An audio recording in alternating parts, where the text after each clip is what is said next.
Hi friends, मैं हूं आपका Satish. Welcome to my YouTube channel. आज हम जानेंगे कभी भी हो एक पेट को, ये डॉग को हम ट्रेन में एक जगह से दूसरी जगह कैसे ले जा सकते हैं, उसका पार्सल प्रोसीजर क्या होता है, क्या करना होता है। तो पहली बात देख रहे हो, ये लियो है, छोटा बच्चा है, ठीक है, देसी ब्रीड है, प्यारा सा बच्चा है, ठीक है। अभी अभी इसका वैक्सीन हुआ है तो इसलिए थोड़ा डल है, वरना बहुत तंग करता रहता है ये सभी को, ठीक है। ये कृष्णा है। हाय कृष्णा। सो अब हम देखेंगे इसको क्या करते हैं। जैसे कभी भी हो, हमें कोई भी पेट को पहले कहीं एक जगह से दूसरी जगह लेकर जाना है। जैसे कभी कभी पेट घर का मेंबर हो जाता है। अब कृष्णा देख रहे हो, घर का मेंबर ही है। उसको बाहर रखो तो नहीं रहता, घर के अंदर आ जाता है कंप्लीटली। कोई भी रिश्तेदार आता है तो बैठकर बातें सुनेगा, बातें करेगा, कंप्लीट एक ह्यूमन नेचर की तरह होता है। तो ऐसे फैमिली की तरह होने के बाद हम छोड़ नहीं सकते, लेकर जाने का मन करता है एक जगह से अब दूसरी जगह। जब भी जा रहे हो तो अब हम घर जा रहे हैं तो इसीलिए इसके लिए एक पेट पासबुक है। आप देख रहे हो, कोई भी मेडिकल शॉप में मिल जाता है, फ्री ऑफ कॉस्ट देते हैं। तो ये पेट पासबुक में इसका नाम होगा, फिर आपका नाम होगा, फिर इसका उम्र होगा, फिर आपका एड्रेस, फ़ोन नंबर, ये सब कुछ होगा।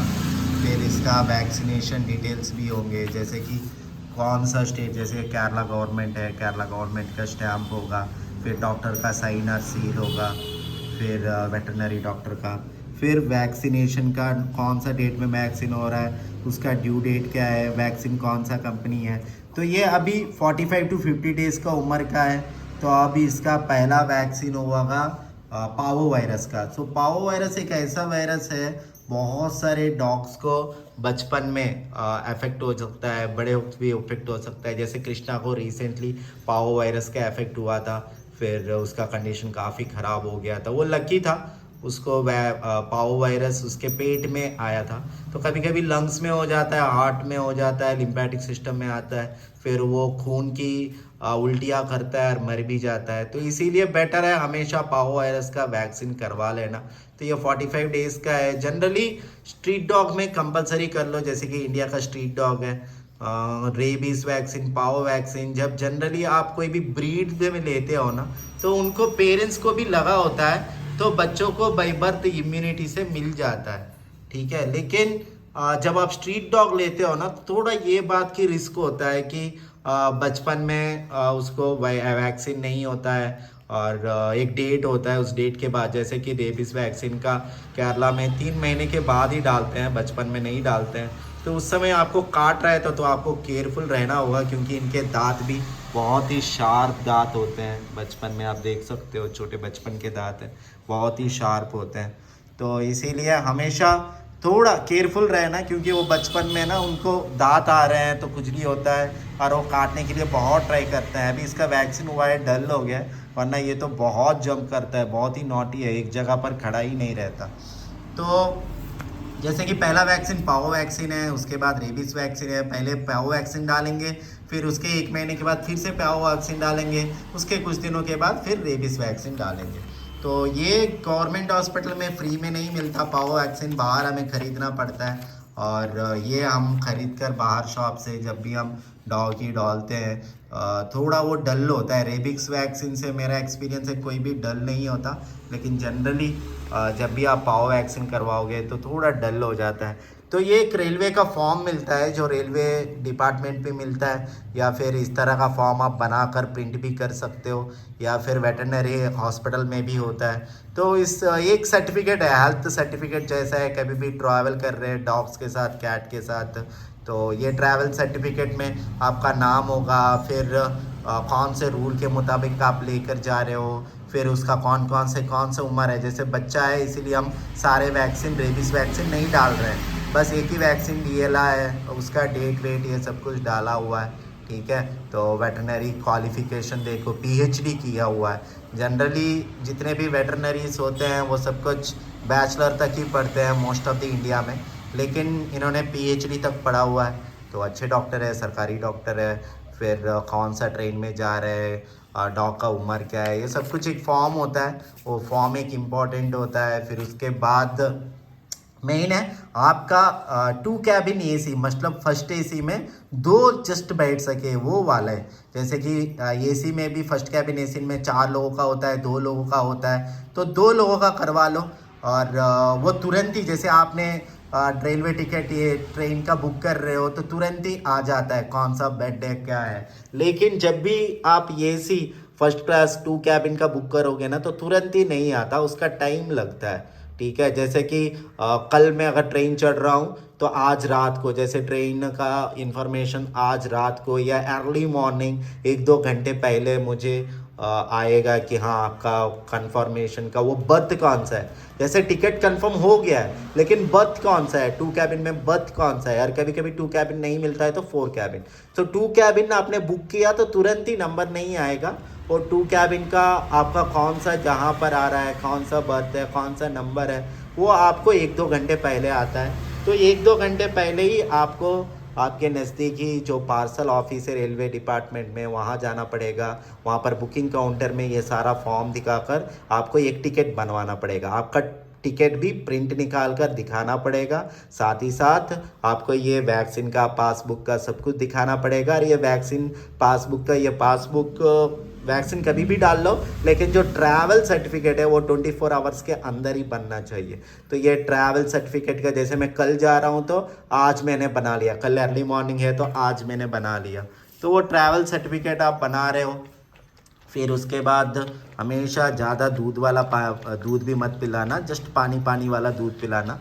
ये छोटा बच्चा है पी सकता है, लेकिन हमेशा कोशिश करना पानी पानी वाला दूध ही पिलाओ।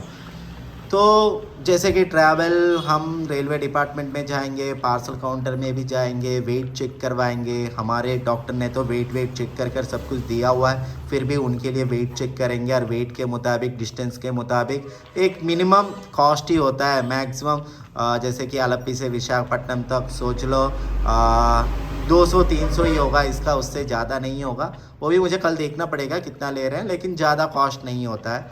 फिर उसके बाद इसके लिए एक अलग सा एक टिकट बन जाएगा।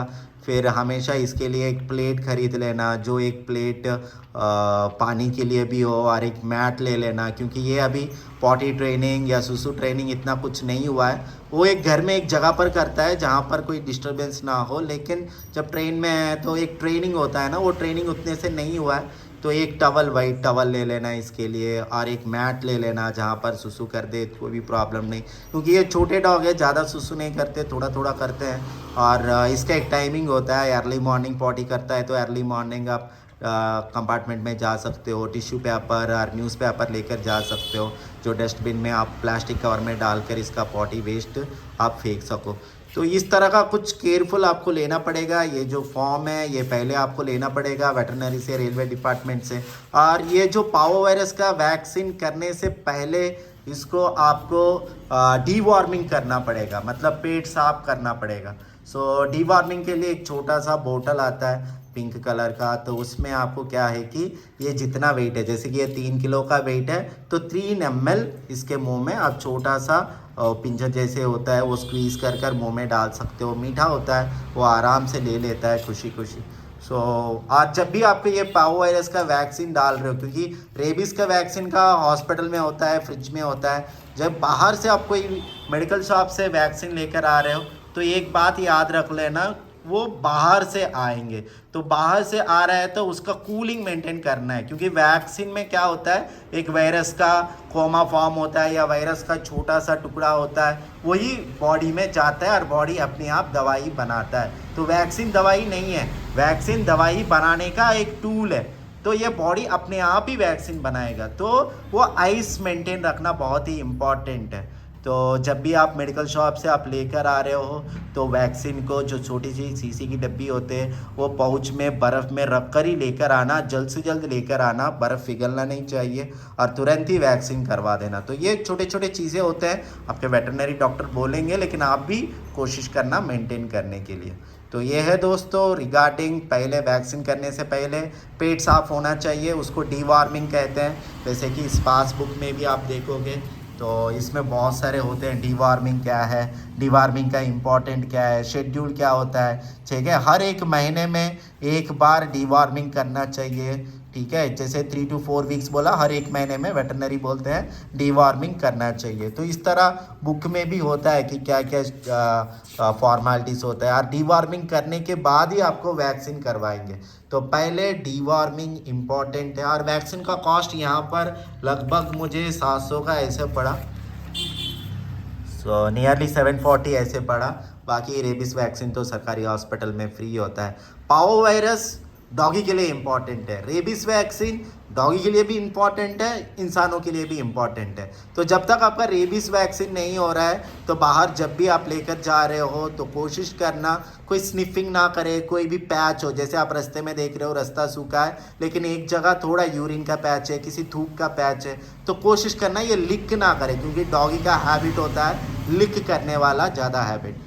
वरना कोशिश करना घर में ही ज़्यादा खेलवाओ, या फिर टेरेस में या कोई गार्डन में जहाँ पर कोई और पेट एनिमल कोई ना हो, जिसके वजह से जैसे कोई बंदर घूम रहे हैं, कोई रैट घूम रहा है, या छोटे छोटे जो सांप को मुंगीस होते हैं वो घूम रहे हैं, तो उनसे भी इसको रेबीज आ सकता है क्योंकि वो जंगली होते हैं।